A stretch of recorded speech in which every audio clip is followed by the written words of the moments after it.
কি বলবেন দাদা? একদিকে উনি কবি, সাহিত্যিক, পলিটিশিয়ান, আর সবচেয়ে বড় বিষয় হচ্ছে ভারত এবং বাংলা মুক্তিযুদ্ধের যে দিশারি, আর ওনাকে বাংলাদেশ সরকার থেকে সম্মানিতও করা হয়েছে।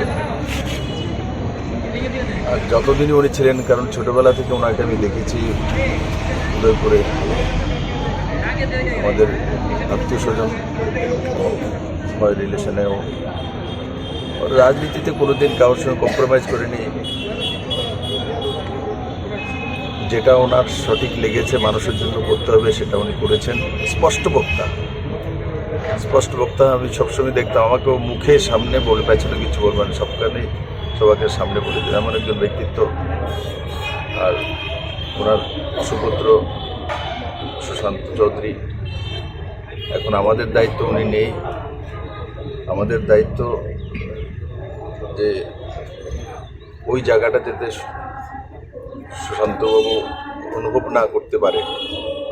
আমরা যারা আছি ওর গার্জিয়ান, তো বাবাকে তো দিতে পারবো না, কিন্তু ওনার ছায়াটা আর ওনার স্নেহটা যাতে আমরা দিতে পারি, আমি ঈশ্বরের কাছে এটাই প্রার্থনা করব। আর ওনার আত্মার সদ্গতি কামনা করি। সমস্ত পরিবার সেই ব্যথা থেকে বংশের মধ্যে পরিত্রাণ হোক, এটা আমি ঈশ্বরের কাছে প্রার্থনা করি।